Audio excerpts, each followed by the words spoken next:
Hotel salvation सितंबर 2016 में बनी और रिलीज हुई और बहुत सारे फिल्म फेस्टिवल्स वर्ल्ड वाइड में अवार्ड जीतने के बाद including the UNESCO award, Subhashish भूटियानी जिनके मूवी के राइटर और डायरेक्टर हैं, उनकी हिंदी मूवी है मुक्ति भवन। ये मूवी इंडिया में आज रिलीज हुई है और बहुत बहुत अफसोस की बात है कि जैसा हर बार होता है कि बहुत कम स्क्रीन में, क्योंकि ये एक बहुत ही सीरियस लॉजिकल ड्रामा, एक ऐसी मूवी है जो आपको हंसाएगी, जो आपको रुलाएगी और सबसे बड़ी बात जो आपको सोचने में मजबूर करेगी। तो डेफिनेटली ऐसी फिल्मों के शौकीन और ऐसी फिल्मों के ऑडियंस बहुत कम होते हैं, सो बहुत ही कम ओपनिंग स्क्रीन हैं, लेकिन मूवी उतनी ही खास, उतनी ही जबरदस्त और उतनी ही बेहतरीन और उतनी ही खूबसूरत है। मूवी की कहानी जितनी सिंपल और जितनी लॉजिकल है, लेकिन तारीफ के काबिल है डायरेक्टर की राइटिंग और डायरेक्टर की सोच। बेसिकली ये मूवी की जो कहानी है वो डील करती है एक ऐसे टॉपिक के ऊपर जिसके बारे में हम बात ही बहुत कम करते हैं, तो फिल्म बनाना तो बहुत दूर की बात है। टॉपिक है डेथ, यानी कि मौत। मौत के बाद क्या और मौत से पहले जो रिश्ते हमारे होते हैं उनके साथ जो हमारा व्यवहार होता है वो कैसा होता है। बहुत ही संगीन टॉपिक है और इस संगीन टॉपिक को डायरेक्टर जिनकी पहली और डेब्यू मूवी है, फुल लेंथ डेब्यू मूवी है, उन्होंने इतनी खूबसूरती और इतने बारीकी से दिखाया है कि देख के मतलब आपके अंदर इतने सारे अच्छे इमोशंस आएंगे कि आप तो डेफिनेटली सोचने में मजबूर हो जाएंगे कि जो टॉपिक और जिस बात पे ये मूवी कायम रहती है वो कितनी हमसे जुड़ी हुई है, आप सबसे जुड़ी हुई है। दोस्तों कहानी के मुख्य कलाकार हैं ललित भेल, आदिल हुसैन, गीतांजलि कुलकर्णी और जो छोटे मोटे एक्स्ट्रा एक्टर्स हैं, लेकिन कहानी है एक बाप और बेटे के रिश्ते की। कहानी कुछ इस प्रकार है कि ललित भेल जिन्होंने एक बाप का किरदार निभाया है, ललित भेल जी हाँ ये वही एक्टर हैं जो इससे पहले एक जबरदस्त मूवी में आए थे तितली, जिसका रिव्यू मेरे पास यहाँ पे इस वक्त है, प्लीज जरूर देखिएगा। तितली मूवी में इन्होंने एक फादर का किरदार निभाया था और इस मूवी में भी वो एक फादर के किरदार में है और इस मूवी में वो मेन कैरेक्टर में है। सो बेसिकली ये मूवी दिखाती है कि एक बाप और बेटे के रिश्ते के बीच कैसे मोड़ और सिचुएशंस आते हैं उस वक्त जब बाप ने तय कर लिया है कि उसके मृत्यु के दिन करीब है। मूवी की कहानी यह है दोस्तों कि ललित भेल जो एक फादर के किरदार में है, उन्हें मालूम चलता है कि वे और कुछ दिनों के मेहमान हैं और उन्होंने कसम खाई है कि उन्हें मुक्ति भवन, जी हाँ इस नाम का एक जगह बनारस में है जो हिंदुओं के लिए बहुत मायनेपूर्ण जगह है, वहां पे एक जगह है वहां पे जहाँ पे उन्हें रहना है, जहाँ पे कि लोग जाते हैं मरने से कुछ दिनों पहले जिन्हें पता चल जाता है कि उनके पास जिंदगी कुछ ही लम्हे बाकी हैं। तो ये अपने बेटे से रिक्वेस्ट करते हैं कि मुझे वहाँ ले चले और मुझे वहाँ छोड़ के आएँ ताकि मैं अपने ज़िंदगी के आखिरी दिन अपने तरीके से बिता सकूँ।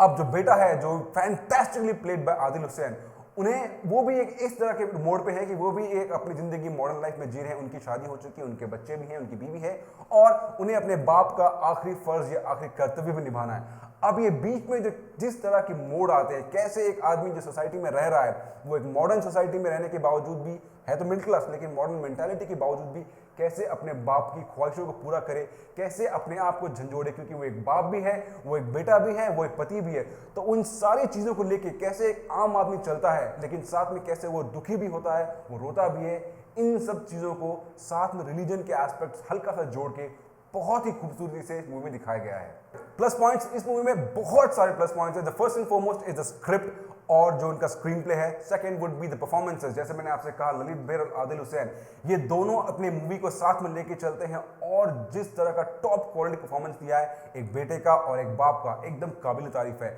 No locations, obviously low budget indie movie है, so completely shots on real locations, so no sets, no nothing, जो मूवी में जान डालती है। और मूवी के जैसे मैंने आपको पहले बताया कि टॉपिक जो स्क्रिप्ट और जो नरेशन है वो बहुत ही उम्दा क्वालिटी का है। दोस्तों परफॉर्मेंस की बात करें तो डायरेक्टर ने कोई भी जगह छोड़ी नहीं है जहां से वो एक परफॉर्मेंस को ना निचोड़ पाए। डायरेक्टर ने बहुत सही तरीके से फादर को कास्ट किया है, बेसिकली सारे के सारे थिएटर आर्टिस्ट हैं, तो फादर का कास्टिंग, उनके बेटे आदिल हुसैन, उनकी वाइफ गीतांजलि कुलकर्णी, उनकी पोती, वो इन सब के साथ जो कॉम्बिनेशन है जो परफेक्ट बैठता है, जो एकदम आज के ज़माने के हिसाब से एकदम सही बैठता है। आप उनको देखेंगे तो आपको लगेगा कि ये जो आदमी आपको रिलेट किया जा रहा है पर्दे पर, वो आदमी आपने कहीं ना कहीं देखा है। जो फादर हैं उनके जो कैरेक्टरिस्टिक्स है, जो उनके जो अदाएं हैं वो एकदम साधारण मिडिल क्लास आदमी की है, उनसे आप 100% रिलेट करेंगे और आपको लगेगा कि हाँ इस आदमी को मैंने कहीं देखा है या इन्हें मैं कहीं जानता हूं। दोस्तों ये मूवी 2 रीजंस में और 2 पॉइंट्स में बहुत जबरदस्त तरीके से शाइन करती है। पहली बात, ये मूवी कहीं भी आपको कोई भी पॉइंट नहीं बता रही है, ना ही कोई चीज का सोल्यूशन दे रही है। ये मूवी आपके सामने एक दृश्य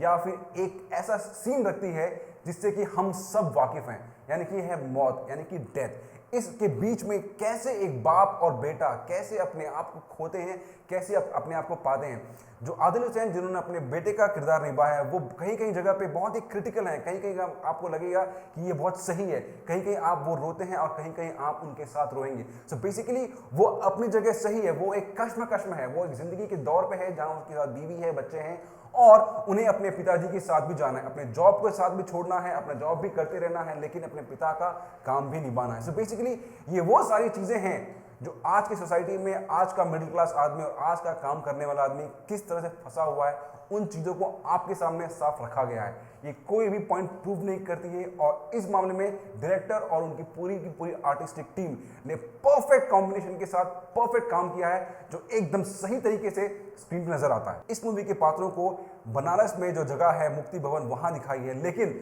अगर आप इस पूरी कहानी में बनारस को निकाल दें, आप किसी भी धर्म को डाल लें, चाहे मुसलमान को डाल लें या क्रिश्चियन को डाल लें या पारसी को डाल लें या बौद्ध को डाल लें, किसी को भी डाल लें, उनके घर में ये कहानी परफेक्टली फिट बैठेगी क्योंकि ये कहानी है रिश्तों की। रिलीजन या हिंदुइज्म या बनारस या मौत या मोक्ष वो सब चीज़ें मायने नहीं रखती। अगर आप इस कहानी से इन किसी भी रिलीजन को ऐड कर लें, लेकिन वो जो स्ट्रगल, वो जो फीलिंग्स, वो जो थॉट एक बाप और बेटे के बीच और एक बेटे के बीच अपने परिवार को लेके, अपने फादर को लेके वो आएंगी, वो इर्रेस्पेक्टिव ऑफ रिलीजन आएंगी। सो उस चीज़ को बहुत ही खूबसूरती से दिखाया है कि कैसे आजकल का आदमी किस तरह से मुकाम में फंसा हुआ, कितने जद्दोजहद में उलझा हुआ होने के बावजूद भी